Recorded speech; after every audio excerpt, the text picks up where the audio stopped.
You'll ever look at Mario with his mustache, his cute little overalls, and you just think, where's that boy's soul go when he dies? Because that's the kind of fun energy I bring to the party. And thus began my journey to answer this question. What happens to Mario when he dies? I can tell you right now, it's complicated.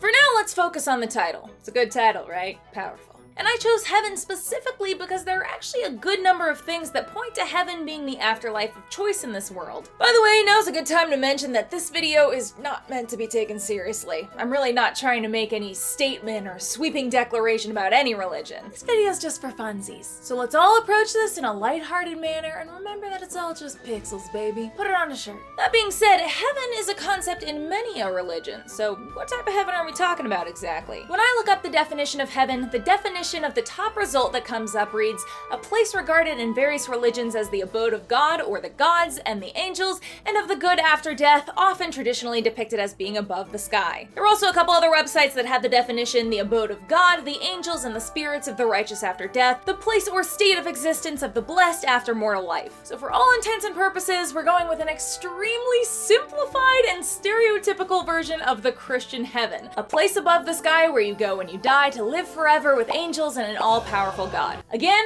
overly simplified for the purposes of this video. Religious folk, please don't come for me. Non-religious folk, also please don't come for me. Last thing, we're only talking games here. The movie is a different canon that partially takes place in the real world, and I am not going that deep in the weeds here. So let's go game by game and look at some of the imagery we see that indicates there might be a heaven in the Mario universe. Starting with the most in-your-face example, Super Paper Mario introduces the Underwhere and the Overthere. Oh, case closed, you might say. That's heaven and hell. You got angels, demons, gods, and they even say it's where people go when they've gotten a game over. Anna, this is a bad video. Thanks. However, upon closer examination, this chapter is much more closely based on Greek mythology. Let's take a look at all the things that Underwhere has in common, and yes, I'm gonna keep saying Underwhere, it's the name of the place! Let's take a look at all the things that Underwhere has in common with the underworld from Greek mythology, starting with the name, which is much more reminiscent of the underworld than of hell. In addition to that, there's a boatman named Carroll who offers to take you across the river Twigs, a play on the underworld's boatman Charon ferrying the dead across the river Styx. In Japan, the character's name is Acheron, the translation being Acheron, which is one of the 5 rivers of the underworld and also one that Charon will give you a little ferry across according to Greek myths. The ruler of the Underwhere is Queen Jadis, similar to Hades, who has power over life and death, a power that Hades shares but that the devil notably lacks. On the path out of the Underwhere, you also meet the Underwhere Crones, 3 ancient sisters who may very well be meant to represent the Fates or Moirai. Ancient texts more often than not describe the Fates as haggard old women, and in some versions they lived in the underworld. One thing that never changed was that they were in charge of determining an individual's fate, which somewhat parallels how Mario's fate lies in their hands, since you have to do one of the sisters a favor in order to get a key to advance. And there's more! While trying to leave the Underwhere, you have to face a 3-headed chain chomp, an enemy based on a dog, which perfectly parallels Cerberus, known most commonly as a 3-headed dog that guards the gates of the underworld to try to stop the dead from trying to leave. Last thing I'll say about the Underwhere is that I will give a point to a Christian interpretation of hell for Queen Jadis' henchmen being called demons, since although there are what are called demons spelled differently in Greek mythology, it's not really the same concept, and these guys admittedly seem to fall more under the former category. Regardless, once Mario and the gang get out of the Underwhere and start cloud jumping to get up to the Overthere, they come across Peach, who has eaten what is referred to as a golden fruit and fallen into a deep sleep because of it. While this might jump out to people as symbolic of the forbidden fruit in the story of Adam and Eve, this fruit isn't necessarily forbidden or even unique, really. Loveby says that the Overthere teemeth with magical trees whose fruit maketh many an odd effect, aka this place is chock full of magic fruit. And no one gets banished for eating one, it just puts the one who eats it into a deep sleep for 100 years. And it's actually the taboo fruit that is the remedy to this. Also, although they are referred to as fruit a couple times, when you add the taboo fruit to your inventory, it does in fact confirm it to be an apple. So it's really only the fact that it is an apple that parallels the fruit in Adam and Eve's story. Interestingly though, although the forbidden fruit is commonly depicted as an apple, the Bible actually only ever refers to it as a fruit. Greek mythology, however, does have golden apples in numerous stories. But, fun fact, the word apple was used in the 17th century as a generic term for all foreign fruits that weren't berries. Even nuts were called apples sometimes, which is just hilarious to me. Just imagining a bunch of ancient Greeks staring at a pile of nuts and going, apples. Just having to create names for a bunch of new fruits and being like, that's an apple. That one's apple.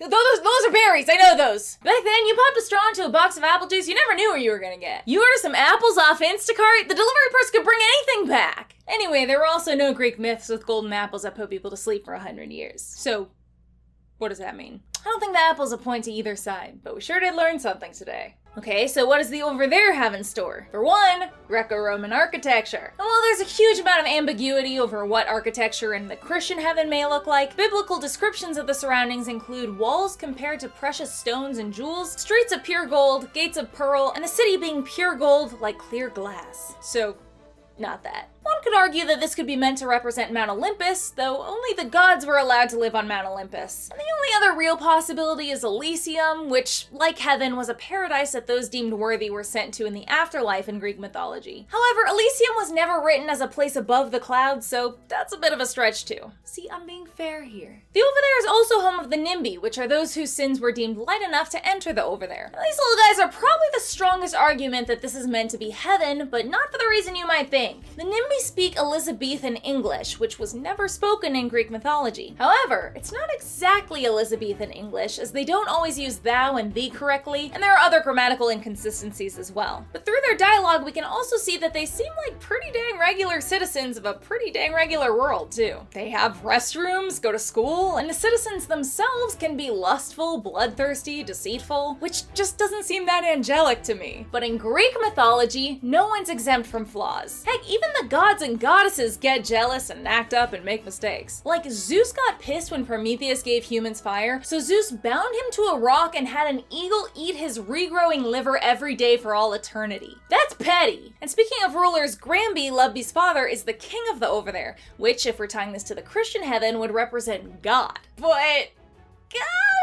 oh man, this dude is pretty dang ordinary. I would even say weak and flawed the times that we see him. He isn't credited with creating the world and clearly isn't all powerful, as when we find him, he's gotten his booty handed to him by Bone Chill. And let's talk about Bone Chill. In Japanese, Bone Chill's name is Shinigami Das, which is a mix of Shinigami, a god of death, and Midasu, which is to throw out of order or disturb. A common theory is that this guy is meant to represent Lucifer because it's insinuated that he used to be a NIMBY, so sort of a fallen angel if you will, and because in Dante's Inferno, Lucifer is a giant six-winged beast imprisoned in ice in the deepest circle of hell, which matches up to the giant dragon thing with 6 wings who was imprisoned and has ice powers. And honestly, I absolutely believe that's where they drew inspiration from for this character. But just like Granby doesn't seem on the same level as the Christian god, Bone Chill is kind of an anticlimactic boss fight. Like, seems kind of weird that Mario would get more flowers for defeating Bowser than for literally killing Satan. Seems like it'd be a bigger deal. So while Bone Chill almost certainly has been influenced by the description of Lucifer, I don't think he's supposed to be a one-for-one at all. And Granby,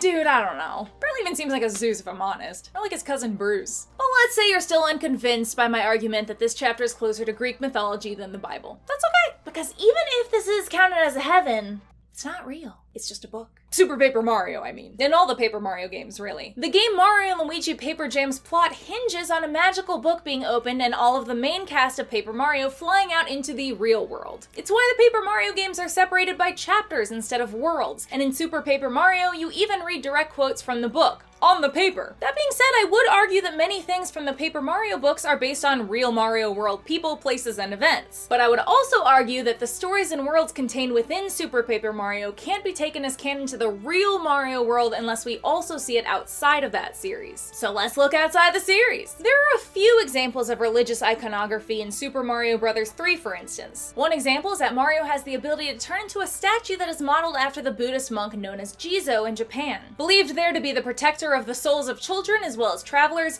Jizo statues are commonly found in graveyards and along roadsides, which is perhaps why the enemies pass right by the statue form of Mario without a second thought. In the original Super Mario Bros. 3 credits, you can even see a Koopa praying to one, though this was removed in later remakes. Later Mario games also changed the way Mario's statue form looked as well, although the Jizo statues actually made a return in Super Mario Odyssey, perhaps to stress the distinctive difference between their statues and Mario's new statue form. Another example of a potential religious reference is the Spiral Tower in World 5, that some think is meant to represent the Tower of Babel, a mythical city/tower built with its top in the sky. And some think it's meant to represent Purgatorio or Purgatory from Dante's Divine Comedy, though though that one is described as an island mountain, which this isn't. And finally, if you fly into the sky in World 6-4, you can spot a cross made of golden bricks, which many tie to a Christian cross. And this cross of golden bricks is very close to an exit pipe from a bonus area above the clouds. And what's in that bonus area above the clouds? An eternal paradise. Just kidding. It's a few coins. On that note, there are actually many Mario games in which Mario travels to worlds above the clouds, and in every instance of this, he either ends up in a cloud village or area,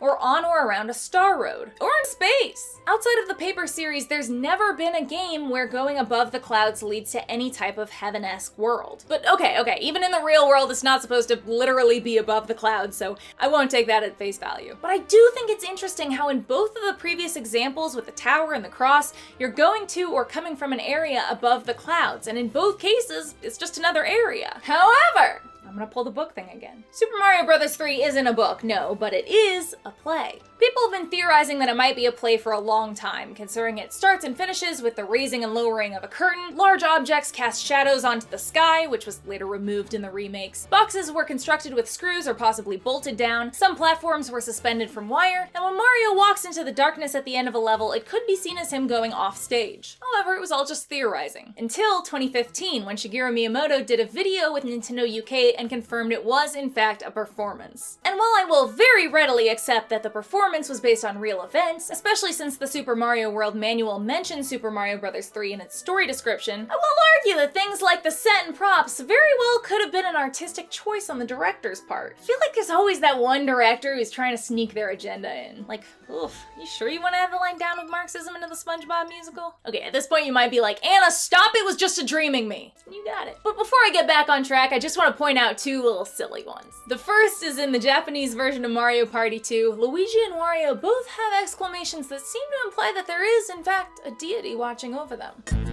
Oh my god! Oh my god! Iconic. Alas, in Japan the phrase isn't considered blasphemous like it is in some places because it has much less of a religious connotation, so I don't count that as proof. It'd be kind of like saying an atheist saying, oh my god, proves there's a god, you know? And then in Wario's Woods, there's a boss named Fauster, who in Japan was called Akuman, which is likely derived from the words Akuma, meaning devil, and man. But this gentleman is the devil as much as Spider-Man's an arachnid. And again, we're only talking about the games, because if it were the comics, we could talk. But in the games, he's just a cute little guy. Which brings us to Donkey Kong and Super Mario World, because these two games share something in common. When Mario dies, he gets a halo over his head. And yes, in the original Donkey Kong, he was known as Jumpman, but Nintendo has since retconned this to make his name Mario, as you can see in the official arcade manual for Donkey Kong. Regardless, it happens in Super Mario World too. And if you're playing two-player, Luigi gets one too. And this is actually what launched me on this venture. Mario and Luigi get halos when they die? That must mean they become angels. But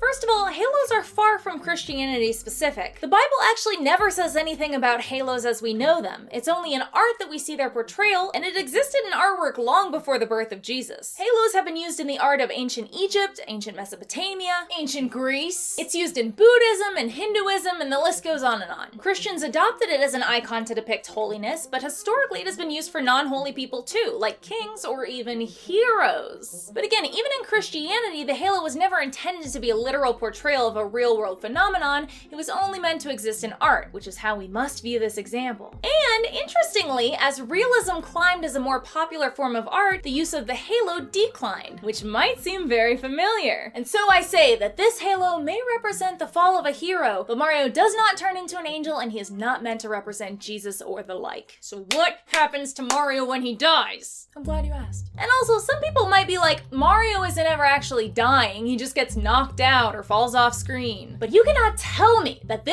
all this, is not death. It's death. It's why you collect extra lives to continue. How he comes back is a separate matter, but Mario can die, so the question prevails. To answer this, let's look at some examples of what happens to other beings when they die in Mario games. Of course, there are numerous examples of undead enemies, Dry Bones and Booze being among the most popular examples. And honestly, you can make a dang good case that they're actually all their own species and not undead Koopas and other enemies. After all, language around their origins is usually kept vague, but the evidence for me that cements Koopa Troopas having previously been their living counterparts is the Super Mario Run notebook bio for Koopas, including "This bunch of bones was once a turtle," and the Dry Bones trophy in Super Smash Bros. For the 3DS saying, "Can't they just rest in pieces?" A fun little death joke.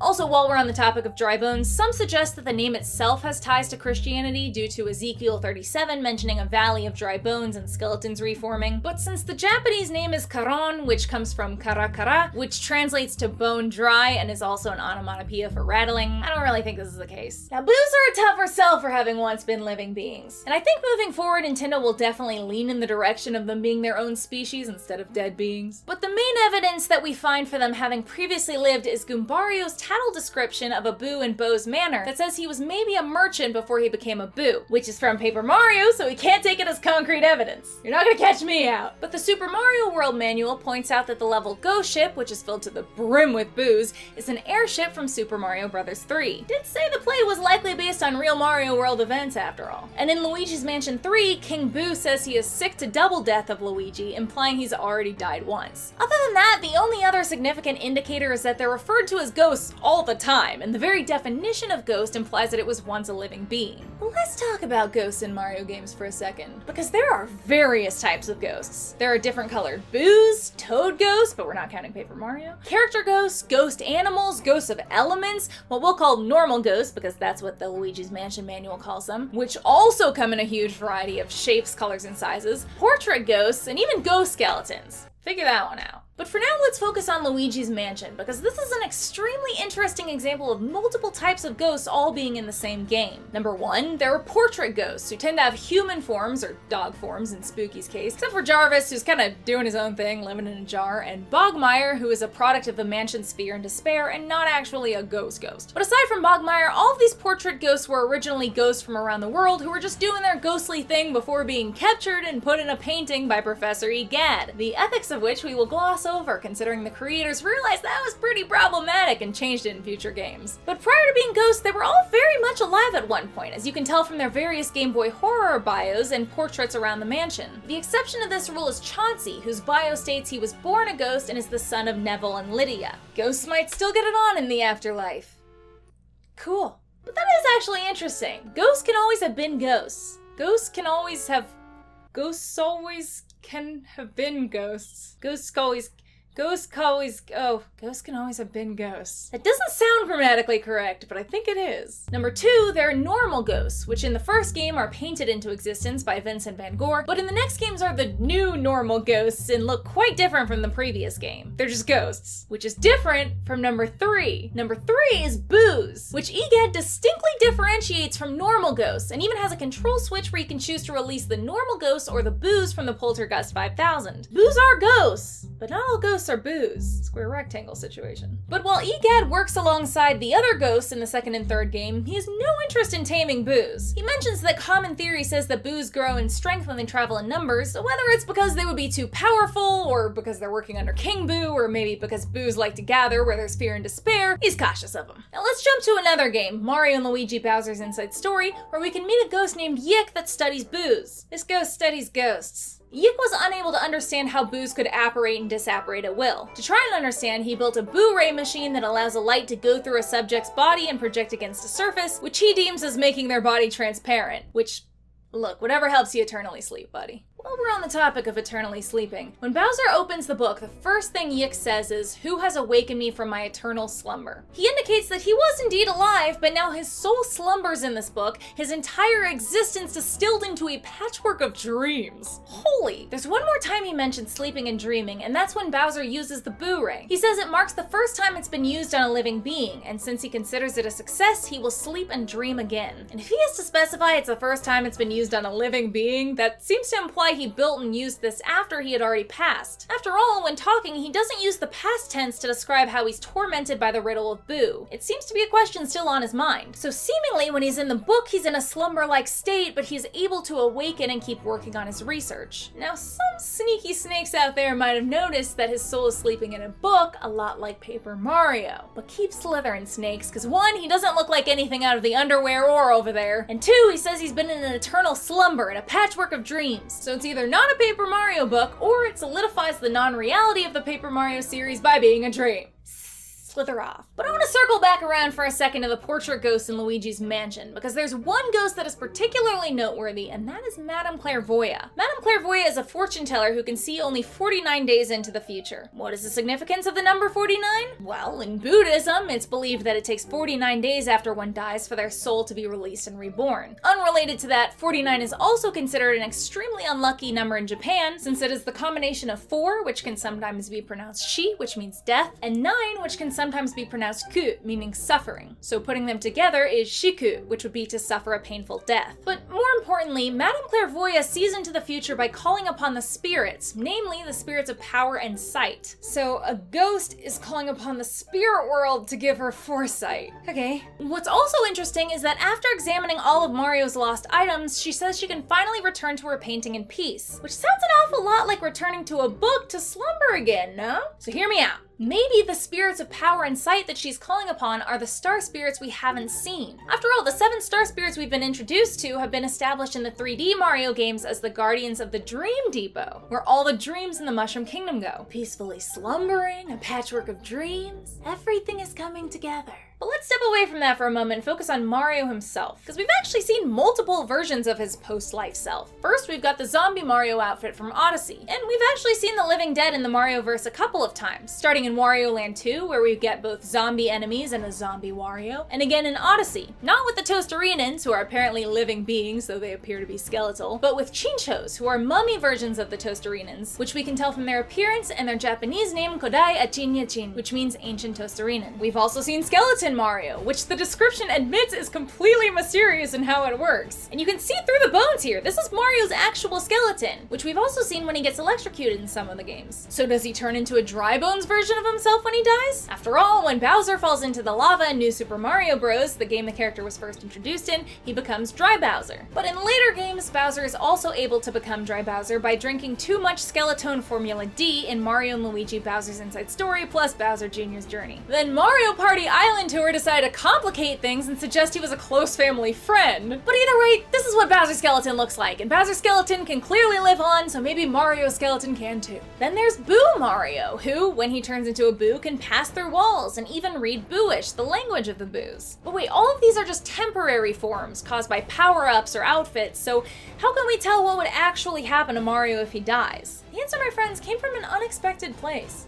A sticker. An official Nintendo sticker for Line, which is a popular messaging app in several Asian countries. And there, clear as day, you can see that Mario turns into a Boo when he gets a game over. But wait, because we have even more recent footage to look at. In one of the promotional trailers for Super Smash Bros. Ultimate, Luigi has a run-in with literally death from the Castlevania series and gets his soul reaped from his body. This was so hardcore that the Nintendo UK Twitter account had to assure everyone that Luigi was in fact okay. And then, the direct showcase for Super Mario Bros. Wonder came out, and we got to look at Ghost Mario appearing much more similarly to Luigi's ghost. But wait, how can both this Ghost Mario and this Ghost Mario exist? I have a theory, and that theory is unfinished business. Mario and Luigi's human-esque ghost forms have something in common. Both return to their bodies. Mario's when his ghost gets touched, weird phrasing, and Luigi's ghost can be seen beginning to re-enter his body at the end of the trailer. They're not done! And the other ghosts who take on a human-esque form? Yikk, who isn't finished with his research on Boos, and the portrait ghosts, many of whom are stated to have died at inopportune times or in an unfortunate way. Shivers endlessly searches for his master's will. Mr. Luggs ate himself to death but still wasn't satisfied. Nana never finished her scarf. Henry and Orville being stuck playing a game of hide-and-go-seek that can never end. Soupy tragically passing during what was supposed to be a nap. And even ones that don't specify can be somewhat inferred. Which brings us back to Madame Clairvoya. Maybe that specific number of 49 days tells us that she suffered a painful death and can't pass on because of that,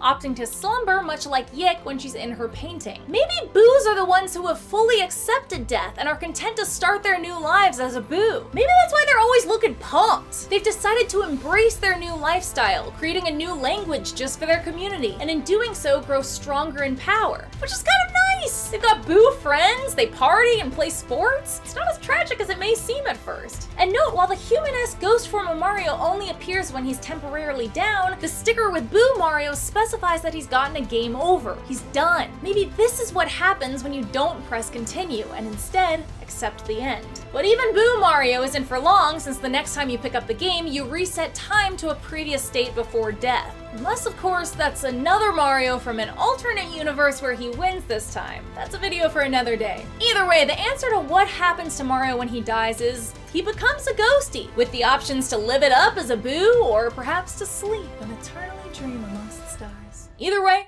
you ain't getting any angel wings. But if you made it to the end of this video, then you get honorary metaphorical angel wings from me. I hope you enjoyed this theory. It was so much fun to create, and of course a lot of it is just fun speculation, so take it with a grain of salt and let me know your thoughts in the comments. I'm Anna Vanston, these are my socials, and subscribe and turn on your notifications to catch the next video the second it comes out. Meanwhile, I'm off to be the best ghosty I can be. Catch you beautiful people later.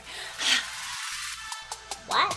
Goombanna is the wonder why she didn't come to play. Gaming vids that'll make you laugh and think and put them on replay. Intelligent, kind and funny, her community's #1. Stick around and kick your feet up. Goombanna has just begun.